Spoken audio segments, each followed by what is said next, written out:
అంటే మత మార్పుడు జరగడం వల్ల మొట్టమొదటి నష్టపోయేది మారినోడు నష్టపోతాడు. మొదట తన కుటుంబం నష్టపోతుంది అనమాట. ఎందుకంటే మనం అద్దె తీసుకొచ్చినటువంటి వస్తువు ఎప్పుడైనా అద్దెకి తీసుకొచ్చినట్టే కదా. అద్దిల్లా సొంత ఇల్లా అంటే అద్దిల్లేనా మీది అంటారు.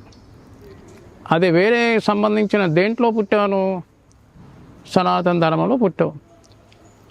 మధ్యలో ఎవరు వచ్చారు, నీదేదో ప్రారంభం చేశారు, నీదేదో ఆశ చూపించారు, నీకు అది ఇస్తాం ఇది ఇస్తాం, లేకపోతే ఇది జరుగుతుంది అది జరుగుతుంది, నీకు ఆరోగ్యం బాగోలేదు కదా ఏదో చేస్తాం అని ఏదో చెప్తారు. ఆ సమయంలో ఒక హిప్నటిస్ట్ లాగా చేసినట్టు చేస్తే అది వెళ్ళిపోతారు.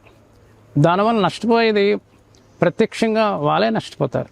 అంటే శాస్త్రం ప్రమాణంలో మనం చూస్తే ఎవరైతే ఆ భగవంతుడిని మనం ధర్మంలో పుట్టామో దాన్ని వదిలి వేరే ధర్మంలోకి వెళితే వాళ్ళు నరకానికి వెళ్తారని మనకు పురాణాలు చెప్తున్నాయి.